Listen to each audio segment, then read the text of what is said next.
اعوذ باللہ من الشیطان الرجیم بسم اللہ الرحمن الرحیم۔ سورہ زمر سے جو مکیات کا سلسلہ شروع ہوا ہے اس کے بارے میں ایک تو اصولی بات میں یہ بتا چکا ہوں کہ یہ تمام مکی صورتیں جو ہیں ان میں اگرچہ جو مکی صورتوں کے عام مضامین ہیں وہ بھی آئیں گے، دہرا کر آئیں گے، آخرت کا بھی ذکر ہوگا، توحید کا بھی ہوگا،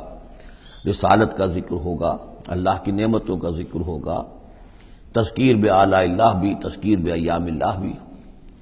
لیکن یہ کہ ان میں خاص طور پر توحید جو ہے گویا کہ اس پورے گروپ کا جو عمود ہے وہ توحید ہے۔ ان میں سے بھی جو یہ چار صورتیں آ رہی ہیں، سورہ زمر اور سورہ مومن، سورہ زمر ہم پڑھ چکے ہیں، سورہ مومن کا تھوڑا سا حصہ رہ گیا ہے، پھر سورہ حامیم السجدہ ہے، پھر سورہ شورى ہے۔ یہ چار صورتیں ایک خاص اعتبار سے بڑی اہمیت کی حامل ہیں۔ توحید عملی یعنی توحید ایک عقیدے کی ہے جیسے کہ میں نے کل عرض کیا تھا، اور ایک ہے عمل میں توحید، جس کے لیے کہ حضور کا یہ خطبے کے اندر بھی الفاظ آتے ہیں وحد اللہ یا ایھا الذین آمنوا یا ایھا الناس وحد اللہ، توحید کو اور کامل کرو اور کامل کرو، اور توحید اور توحید اور توحید۔ اور باب تفعیل میں توحید جو مصدر بنتا ہے وہ بھی ہے کہ کسی چیز کو تدریجاً، جیسے تعلیم تدریجاً، یعنی آسان کام نہیں ہے۔ توحید پر انسان کا کاربند ہونا جو ہے یہ مسلسل محنت اور مشقت چاہتا ہے۔ اب اس میں وہ بات ذرا ایڈ کر لیجئے جو بالکل شروع میں نے تعارف قرآن کے ضمن میں جو گفتگو ہوئی تھی تو اس میں آپ کو بتائی تھی کہ جیسے قرآن مجید کی ہر آیت اپنی جگہ پر علم و حکمت کا ایک موتی ہے، لیکن جو آیات ملا دی جاتی ہیں ایک صورت کی شکل میں، ان کی مثال ایسے ہے کہ جیسے ایک ڈور کے اندر موتیوں کو پرو دیا گیا ہے۔ اب یہ جو ترتیب ہے اس سے اس کے اندر ایک نیا حسن پیدا ہوتا ہے۔ اسی طریقے سے پھر صورتیں ہیں وہ بھی ڈوروں کے اندر پروئی ہوئی ہیں، مکی صورتیں مدنی صورتیں، دونوں کا گروپ بن گیا، پھر مکی صورتیں پھر مدنی صورتیں، ان کے بھی عمود ہیں۔ اب ظاہر بات ہے کہ عام طور پر تو مکیات اور مدنیات کے مضامین بہت کچھ مشابہ ہوں گے، کتاباً متشابہاً، جیسا کہ ہم پڑھ چکے ہیں سورہ زمر میں۔ اور یہ آپ کو معلوم ہے کہ ڈور تو بڑی ایسی چیز ہوتی ہے جو نظر بھی نہیں آتی ہے، وہ تو ہار کے موتی نظر آ رہے ہیں، اسی طریقے سے صورتیں نظر آ رہی ہیں، ڈور جو ہے وہ تلاش کرنی پڑتی ہے کہ مرکزی مضمون کیا ہے، ان دونوں کو اس ربط کے اندر مربوط کرنے والی بات کون سی ہے۔ تو ہم نے دیکھا کہ سورہ مومن اور سورہ زمر میں توحید عملی انفرادی سطح پر اس کا مضمون مکمل ہو گیا۔ توحید عملی کا ایک پہلو یہ سامنے آیا کہ اللہ کی بندگی کی جائے، عبادت کی جائے، لیکن اطاعت کو اس کے لیے خالص کرتے ہوئے، یہ گویا کہ توحید ہے عملی۔ اسی کا دوسرا رخ ہے اور یہ داخلی رخ ہے، دعا کی جائے اللہ سے، لیکن دعا بھی کی جائے اللہ کے لیے اپنی اطاعت کو خالص کرتے ہوئے۔ چنانچہ ان دونوں صورتوں کو جوڑنے والے جو الفاظ ہیں، جو ڈور ہے اس میں، وہ کیا ہے؟ مخلصین لہ الدین، فاعبد اللہ مخلصا لہ الدین، بس اللہ کی بندگی کرو، اس کے لیے اپنی عبادت اور اطاعت کو خالص کرتے ہوئے۔ فادعوا اللہ مخلصین لہ الدین، اور یہ سورہ مومن میں جو مضمون آیا، دو مرتبہ تو یہ الفاظ آئے فادعوا اللہ مخلصین لہ الدین، تو یہ در حقیقت یہ ہے کہ جو وہ ڈور کی حیثیت رکھتے ہیں کہ جنہوں نے ان دونوں صورتوں کو جوڑا، اور گویا کہ اس طریقے سے انفرادی سطح پر توحید عملی کا مضمون مکمل ہو گیا۔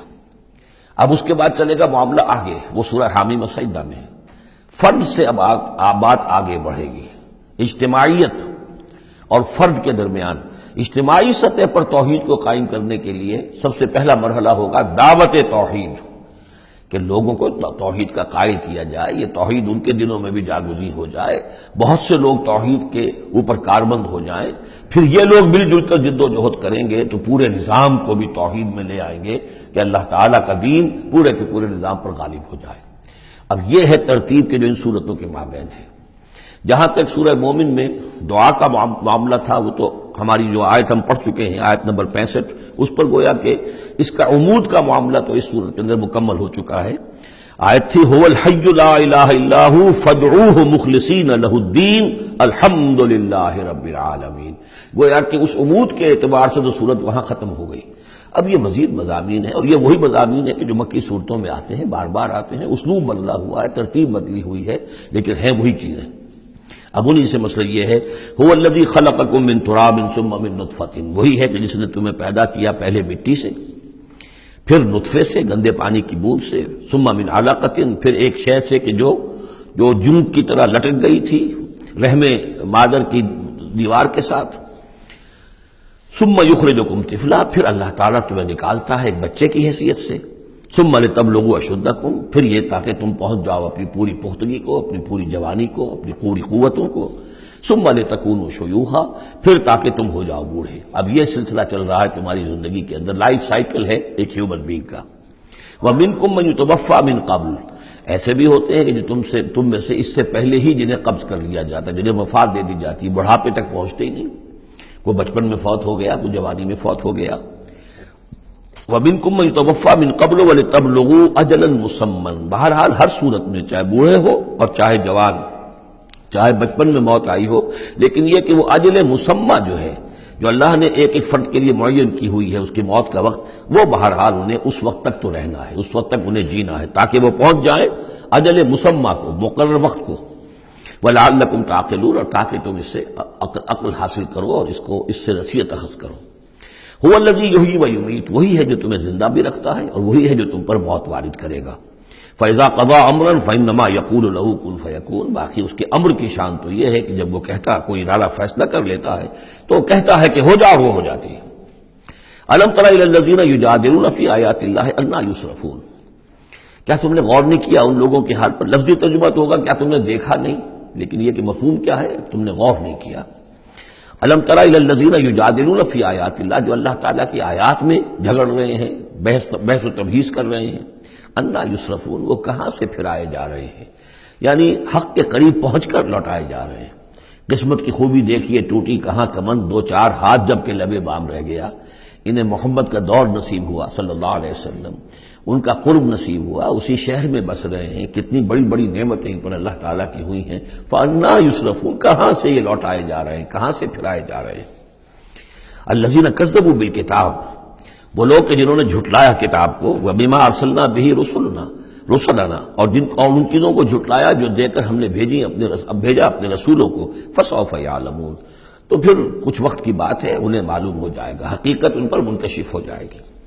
اِذِ الْأَغْلَالُ فِي أَعْنَاقِهِمْ، جبکہ طوق ان کے گردنوں میں پڑے ہوں گے، وَالسَّلَاسِلُ،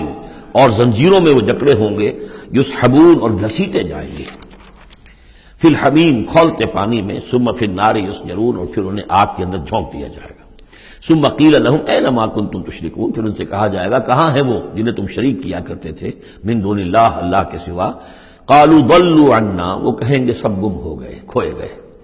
بل لم ندعو من قبل شیئا، بلکہ اے اللہ اب تو ہم پر یہ حقیقت واضح ہو گئی کہ ہم جو پکارتے تھے ان کی کوئی حقیقت تھی ہی نہیں، یعنی ہم پکار رہے تھے سمجھ کر کہ کوئی معبود ہے، وہ تو تھے ہی نہیں، ہم نہیں پکار رہے تھے کسی بھی شے کو، کوئی شے تھی ہی نہیں، اس کا وجود ہی نہیں تھا۔